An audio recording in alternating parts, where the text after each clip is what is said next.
इस वीडियो में हम लोग स्टार्ट करेंगे आपका जो ड्रामा है सेकंड पेपर में, that is final solution. And final solution पर कुछ 4-5 वीडियोस या हमें लगता है 7 वीडियोस होंगे, छोटे छोटे बड़े बड़े। तो सभी मिला करके 7 वीडियोस में पहला जो वीडियो होगा जिसमें हम लोग एक इंट्रोडक्शन लेंगे, introduction to the play that is final solution and a brief introduction of the writer. So start करते हैं।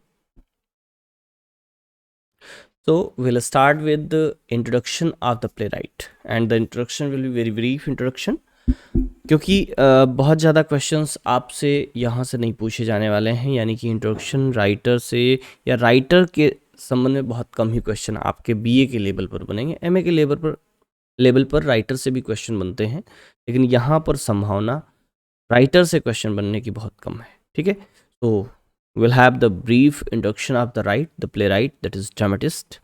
Mahesh Dattani was born in Bangalore in Gujarat, in Gujarati family. Bangalore में एक गुजराती फैमिली में इनका जन्म हुआ था, and he studied at Baldwin Boys High School and later in Saint Joseph's College Bangalore. Bangalore का एक बहुत ही रेप्यूटेड प्रेस्टिजियस कॉलेज है, Saint Joseph's college.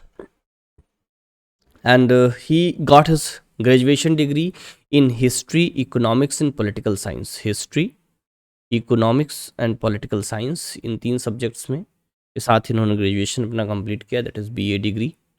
And he completed his post graduation in advertising management. ठीक है, तो एडवर्टीजमेंट और मार्केटिंग में, यानी कि एमबीए की डिग्री इन्होंने की थी, एडवर्टीजमेंट एंड मार्केटिंग में इन्होंने अपना पोस्ट ग्रेजुएशन किया। And because he wanted to become a copywriter. ठीक है, और इन्होंने फिर बाद में कॉपी राइटर की जॉब भी की थी। He worked with the Bangalore little theatre. फिर इनको कुछ प्लेस इन्होंने देखे, और उन प्लेस को पढ़ करके देख करके इनको बड़ा एक इंस्पिरेशन मिला, और इन्होंने बैंगलोर का लिटिल थिएटर ज्वाइन किया as professional actor, director and playwright. इन्होंने थिएटर के साथ काम किया। Where his first role was in Utpal Dutt Surya Shikhar. Utpal Dutt बहुत फेमस एक्टर हैं। उत्पल दत्त के प्ले सूर्य शिखर में इनका पहला रोल मिला था। ठीक है, पहला जो इन्होंने एज एक्टर वर्क किया किसी भी प्ले में, किसी भी थिएटर में, वो उत्पल दत्त का सूर्य शिखर था, जिसमें इनका पहला परफॉर्मेंस हुआ, पहला एक्ट आया, वो था सूर्य शिखर बाय उत्पल दत्त। ठीक है, इन लिटिल थिएटर बैंगलोर। आगे बात करेंगे। He got influenced by Edward Albee's who's afraid of Virginia Woolf. ठीक है, इसकी चर्चा हम लोग थिएटर ऑफ एब्सर्ड में कर चुके हैं। ठीक है, इसकी थोड़ी सी जानकारी हम लोग लिए थे कि who's afraid of Virginia Woolf एक एब्सर्ड प्ले है। ठीक है, थिएटर ऑफ एब्सर्ड से संबंधित है, तो इसका बड़ा इफेक्ट पड़ा इन पर, बहुत ही इन्फ्लुएंस थे इससे। पहला वर्क था who's afraid of Virginia Woolf, जिसका इफेक्ट इन पर पड़ा। दूसरा एक गुजराती प्लेराइट हैं जिनका नाम है मधुरे। एक गुजराती प्लेराइट हैं मधुरे।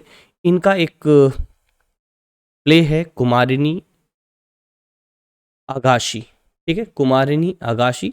इसका भी इनकी राइटिंग और इनके प्लेराइट बनने के पीछे बड़ा इन्फ्लुएंस रहा इन दोनों वर्क्स का। ठीक है, and developed an interest in play writing.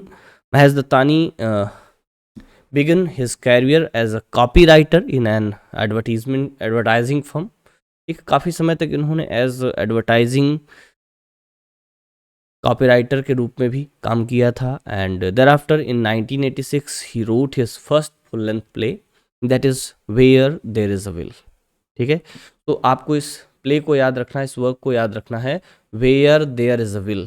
ठीक है, where there is a will, that was written in 1986। It was his first full length play. इनका जो पहला फुल लेंथ प्ले था वो था where there is a will. ठीक है, और since 1995 he has been working as a full time theatre professional. 1995 से, उसके पहले फुल टाइम प्रोफेशनल थिएटर नहीं थे, कॉपी राइटर का जॉब करते थे, थिएटर भी करते थे। ठीक है, लेकिन 1995 से ये फुल टाइम थिएटर प्रोफेशनल हैं और लगातार एक्टिंग, डायरेक्टर और राइटिंग, प्ले राइटिंग कर रहे हैं। साथ ही साथ इन्होंने 2 फिल्में भी डायरेक्ट की थी, उन फिल्मों को लिखा भी था, उनमें से एक फिल्म को, ठीक है। He has also worked with his father in family business. कुछ समय तक इन्होंने अपने फैमिली बिजनेस में भी वर्क किया था। Dattani also worked as a film director. His debut film is Mango Souffle, ठीक है, and adapted from his own one of his play, and he also wrote and directed the movie morning raga, ठीक है। Morning रागा इनका एक movie था जिसको इन्होंने लिखा भी था और डायरेक्ट भी किया था। मींस कि इन्होंने थिएटर में थिएटर प्रोफेशनल के रूप में काम किया, मूवी डायरेक्टर के रूप में काम किया, मूवी लिखी भी, बहुत सारे इन्होंने काम किए, ठीक है। Mahesh Dattani appeared as a guest on the podcast the literary city with Ramji Chandran, ठीक है।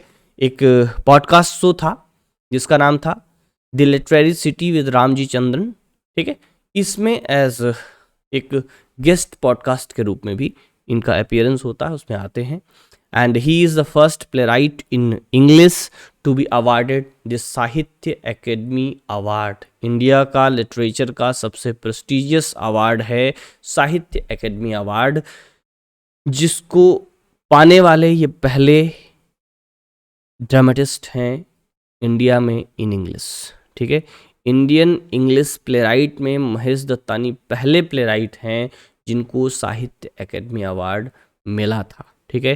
तो ये ब्रीफ जानकारी about his life and career. Now will have a list of his plays. First play where there is a will, that was written in 1988 and first performed in written in 1886 and first performed in 1988। 1986 में लिखा गया था, 1988 में perform हुआ था। And thereafter dance like a man 1989, bravely fought the queen 1991, final solution 1993। ये लिखा 1991 में गया था, 1991 में, और इसका जो पहला परफॉर्मेंस था वो 10 जुलाई 1993 को हुआ था। On muggy night in Mumbai 1998, 30 days in September 2001, the girl who touched the stars 2007, brief candle 2009, and where did I leave my birth, that is in 2012, and the big fat city 2012 itself। ये कुछ इनके important works हैं जिसमें जो इनका ये fourth one है, ये एक्चुअली फिफ्थ, इसमें लिस्ट में फोर्थ है, एक्चुअली इनका फिफ्थ प्ले है, ठीक है। ये इनका फिफ्थ ड्रामा है, फिफ्थ प्ले है। that was written in 1991 and first performed in 1993। 1993 में इसकी फर्स्ट परफॉर्मेंस थी। So final solution it sorry it is a 3 act play, ठीक है। इसमें टोटल 3 एक्ट्स हैं, बट इनका जो डिवीज़न है वो 3 एक्ट्स एक स्ट्रक्चरल बेसिस पर है, बाकी कंटेंट सेम एज उसी तरीके से फ्लो में है, ठीक है। उसमें कोई ऐसा ब्रेक नहीं है कंटेंट में, ठीक। And it is inspired by an improvisation by theatre group players Bombay, devised by Alyque Padamsee. Alyque Padamsee एक बड़े फेमस ही थिएटर डायरेक्टर थे, जिनके एक थिएटर को देख करके, एक प्ले को देख करके इंस्पायर होकर के उन्होंने इस प्ले को लिखा था, फाइनल सॉल्यूशन को। And it was written 1991 and first performed in 1993। The date was 10th of July, ठीक है। Now just we should know and remember the places that occur in this play. इस play में कौन कौन से वो स्थान हैं जिनके नाम आते हैं, या हम लोग कहें कि what is the setting of this play. इस प्ले की सेटिंग क्या है। सेटिंग की अगर बात की जाए तो अमरगांव इज़ द प्रॉपर सेटिंग, ठीक है। रियल सेटिंग जो है पूरा का पूरा ड्रामा का जो परफॉर्मेंस है वो अमरगांव में है, ठीक है। बाकी जो है जो रेफरेंस के रूप में इसमें आते हैं जीवनगर, एक दूसरा प्लेस है जीवनगर में से वो लोग आते हैं, जीवनगर से जो दो लड़के हैं, ठीक है, जावेद और बॉबी, वो दोनों आते हैं, ठीक। जो दंगाई आए थे वो भी जीवनगर से आए थे। जो स्मिता की फ्रेंड है तस्नीम, उसका भी घर जीवनगर है। और प्ले की बिगिनिंग में जीवनगर में इस तस्नीम के फादर से बात होती है फ़ोन पर, ठीक है। इसके बाद एक दूसरा तीसरा प्लेस आता है इसमें जिसका रेफरेंस आता है, दैट इज़ हुसैनाबाद।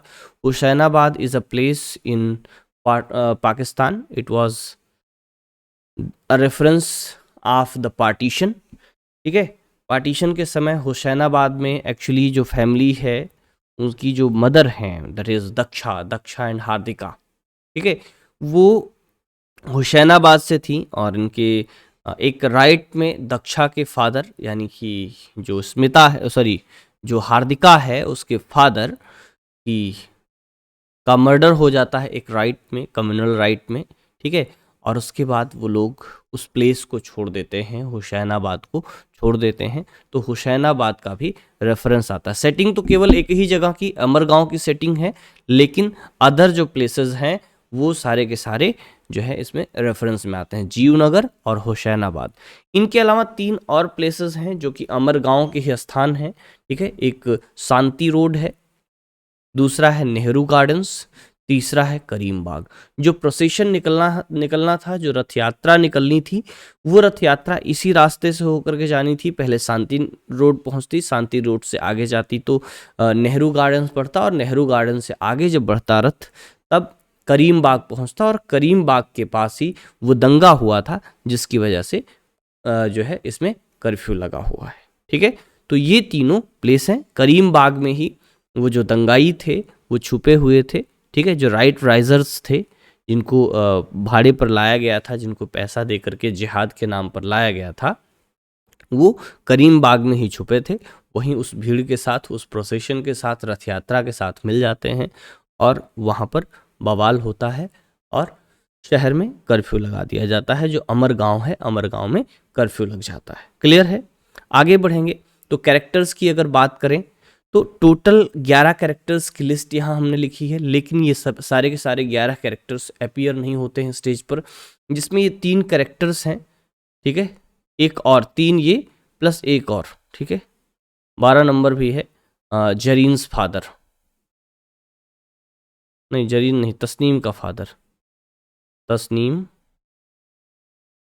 तस्नीम्स फादर, ठीक है। ये 4 कैरेक्टर ऐसे हैं जो कि अपियर नहीं होते हैं।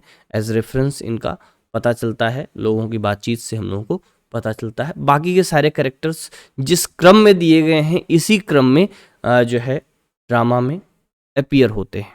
दक्षा के साथ बिगनिंग होती है, ठीक है। Daksha and Hardika both are the same characters, दोनों एक ही कैरेक्टर्स हैं। अर्लियर नेम जो है हार्दिका का वो दक्षा है, बचपन का नाम जो है हार्दिका का दक्षा है, लेकिन 15 साल की उम्र में जब दक्षा की मैरिज होती है तो उसके हस्बैंड हरी से नाम उनका सिमिलर करने के लिए, ठीक है, उनसे मिलता जुलता नाम हो, इसलिए दक्षा का नाम जो है चेंज करके हार्दिका कर दिया गया था, ठीक है। और हार्दिका ही जो है वो बा है, बा के नाम से भी कहा जाता है। बा is the grand mother of Smita की ग्रैंड मदर है, रमनीक की माँ है, ठीक है। और हार्दिका के जो फादर थे वो हुसैनाबाद में रहते थे हार्दिका की शादी से पहले, मैरिज से पहले। और एक रात ये लोग अपने फादर के रिटर्न का इंतज़ार कर रहे थे और एक राइट में इनके फादर की डेथ हो गई थी, ठीक है। तो वो भी कहानी एक सब प्लॉट के रूप में यहाँ आपको देखने को मिलती है। क्लियर है? दक्षा जो है उसकी एज 15 है और हार्दिका जो है वो अपने अर्ली 60s में है, यानी कि दक्षा जो है वो बचपन का टाइम है, मैरिज के ठीक बाद का समय है। 15 साल की उम्र में उसकी हरी के साथ मैरिज होती है। अब हरी कौन है? हरि जो हैं रमणीक के पिताजी हैं, ठीक है। और कोरस है, कोरस जो है 5-5 प्लेयर्स का ग्रुप है, 5-5 लोगों का ग्रुप है, जो कि एक मॉब को रिप्रेजेंट करने का काम करता है, ठीक है। तो कभी वो मुस्लिम ग्रुप के रूप में एक मास्क के साथ, मुस्लिम मास्क के साथ प्रेजेंट होता है, और कभी वो हिंदू मास्क के साथ प्रेजेंट होता है और हिंदू भीड़ को रिप्रेजेंट करता है, ठीक है। क्योंकि ये जो पूरा का पूरा ड्रामा है वो कम्युनल राइट्स पर बेस है, ठीक है। तो कम्युनल राइट्स के लिए एक मॉब का, एक भीड़ का प्रेजेंटेशन जरूरी है, ठीक। देयर आफ्टर स्मिता है, स्मिता जो है हार्दिका की ग्रैंड डॉटर है, और रमनीक और अरुणा की बेटी है। रमनीक गांधी ये जो है मिड 40s में है, और स्मिता की जो उम्र है वो लेट 90s की है, कुछ 18-19 ईयर्स की एक कॉलेज गोइंग गर्ल है, ठीक है। कॉलेज गोइंग मतलब 18, लेट 18 में है तो कॉलेज आप मान करके चलिए कि 16-17 की उम्र के बाद कॉलेज जाएगी, ठीक है। तो कॉलेज गोइंग गर्ल है, तो लगभग 17, 18 या 19 ईयर की उसकी एज है। एंड रमनीक गांधी अपने मिड 40s में है, लगभग 44-45 साल की इनकी उम्र हो रही है, ठीक है। एंड ही इज़ हार्दिकाज सन, ठीक है। हार्दिका या दक्षा जो है उसके पुत्र हैं, और स्मिता के फादर हैं, अरुणा के हस्बैंड हैं। अरुणा जो है एक अर्ली 40s की अधेड़ उम्र की महिला हैं, एंड रमनीक की वाइफ हैं, स्मिता की मदर हैं। He has very firm belief in Lord Krishna, Lord Krishna में उनका फर्म बिलीफ है, बड़ी रिलीजियस काइंड की एक महिला है, ठीक है। एंड बॉबी है, उसका नाम बब्बन भी है, और लोग उसको बबून भी कहते हैं, तो उसने अपना नाम बदल करके बॉबी कर लिया, ठीक है। एक्चुअल नाम उसका बब्बन था, बब्बन को लोग बाबून कह करके चिढ़ाते थे, इसलिए उसने अपना नाम चेंज करके बॉबी कर लिया, ठीक है। एंड ये अपने अर्ली 20s में है, कुछ 21-22 साल का नौजवान है, एक बाय रिलीजन मुस्लिम लड़का है। जावेद ये भी अपने अर्ली 20s में ही है, 21-22 साल का लड़का है, जो कि एक स्कूल ड्रॉप आउट है, और जो बॉबी है वो कॉलेज ड्रॉप आउट है, लेकिन दोनों बचपन के मित्र हैं, बचपन के दोस्त हैं, ठीक है। एंड 3 नाम 4 और आए। तस्नीम जो है वो जावेद की बहन है, और स्मिता की कॉलेज फ्रेंड है, स्मिता की कॉलेज फ्रेंड है तस्नीम, जो कि जावेद की बहन है, और अभी वर्तमान में बॉबी की मंगेतर है, बॉबी की जो है फियांसे है, उससे जो है तस्नीम की मैरिज होने वाली है बॉबी से, ठीक है।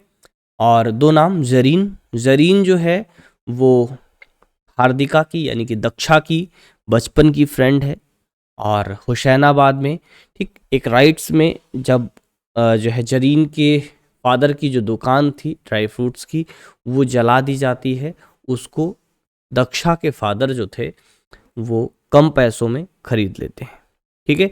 और इस बात का गिल्ट रमनीक गांधी को अभी भी है, ठीक है।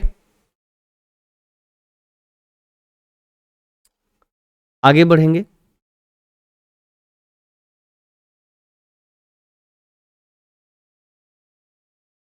ठीक, आगे देखिएगा नेक्स्ट, रमनीक गांधी एंड अच्छा जावेद हो गया, ठीक है।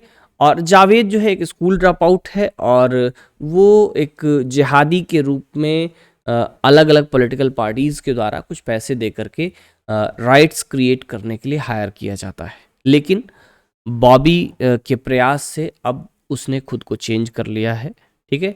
और अब वो उस जिहाद के रास्ते को छोड़ना चाहता है, कम्युनल हेट्रेड के रास्ते को छोड़ चुका है या छोड़ना चाहता है, ठीक है। चूंकि उसका आरोप उस पर जो प्रीस्ट मारा गया था उस कम्युनल राइट में करीम बाग के पास, उसके मर्डर का चार्ज और उस दंगा भड़काने का चार्ज तो है, लेकिन एक्चुअल में वो उस चीज़ का दोषी नहीं है, क्योंकि उसने पुजारी को नहीं मारा था, उसके हाथों से चाकू गिर गया था, ठीक है, और किसी और ने उस चाकू को लेकर के उस पुजारी की हत्या कर दी थी, ठीक।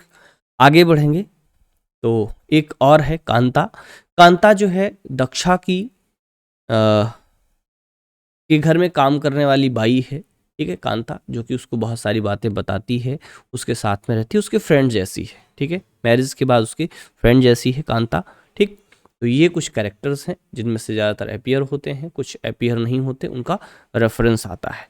और ये जितने कैरेक्टर हैं उनके रोल्स को लेकर के, उनकी इम्पोर्टेंस को लेकर के प्ले में अलग अलग क्वेश्चंस आपको बनेंगे, और उन सभी क्वेश्चंस को हम लोग एक एक करके यहाँ डिस्कस करने वाले हैं, ठीक है। लेकिन सारे क्वेश्चंस हम लोग अलग अलग वीडियो में डिस्कस करेंगे, छोटा बड़ा जो भी वीडियो होगा, हर एक क्वेश्चन को अलग अलग वीडियोज़ में हम लोग डिस्कस करने वाले हैं, ठीक है। क्वेश्चंस क्या बन सकते हैं? कुछ 6 क्वेश्चंस हमने यहाँ आपको एक लिस्ट दी है। पहला question that is critical appreciation of the play, ठीक है। और दूसरा क्वेश्चन है दैट इज प्ले में जो मॉब या कोरस है उसका रोल, ठीक है, रोल ऑफ द कोरस, या फिर इसी को कहा जाएगा final solution as a play about transferred resentments, ठीक है, क्लियर। दूसरा क्वेश्चन, इन सारे क्वेश्चंस को हम लोग एक एक करके डिस्कस करने वाले हैं। तीसरे क्वेश्चन पर बात करेंगे तो यहाँ पर दक्षा या हार्दिका जो है उसके रोल से रिलेटेड क्वेश्चन है, ठीक है। Write critical note on the role played by Daksha oblique Hardika in Mahesh Dattani's play final solution. और चौथा क्वेश्चन है आपका discuss the role and significance of Ramnik Gandhi and his wife Aruna in final solution. मतलब रमनीक गांधी और उनकी वाइफ का क्या रोल है और उनका क्या सिग्निफिकेंस है। And next one is the comment on the role and significance, ये थोड़ा सा गलत लिखा हुआ है, ठीक है, comment on the role and significance of Bobby and Javed, ठीक है। बॉबी और जावेद के रोल और सिग्निफिकेंस पर आपको क्वेश्चन लिखना है। और छठवां यानी कि स्मिता के कैरेक्टर का क्या रोल और इम्पोर्टेंस है वो है। एक question as problem play as problem play भी आपको मिल जाएगा, लेकिन हमें बहुत कम उम्मीद है कि वो पूछा जाए। पिछले साल आपसे इसमें हमें लगता है बॉबी का कैरेक्टर पूछा गया था, ठीक है। वो क्वेश्चन अभी एग्जैक्टली नहीं याद मुझे कि बॉबी के कैरेक्टर के अलावा भी कुछ पूछा गया था, ये केवल बॉबी का कैरेक्टर था। तो ये आपके लिए इम्पॉर्टेंट है। आगे जब डिस्कस करेंगे तो उस क्वेश्चन पर भी हम पेपर एक बार फिर से चेक कर लेंगे, वहाँ क्या था उसको भी डिस्कस करेंगे। तो इंट्रोडक्टरी वीडियो में बस इतनी सी जानकारी। नेक्स्ट हम लोग जो है एक इसकी समरी पर चर्चा करेंगे, एक ब्रीफ समरी इसकी समझने की कोशिश करेंगे। तो नेक्स्ट वीडियो जो होगा इसका second part that is summary of final solution, तो इस पर चर्चा करेंगे, वो भी नेक्स्ट वीडियो में। तब तक के लिए नमस्कार, जय हिंद।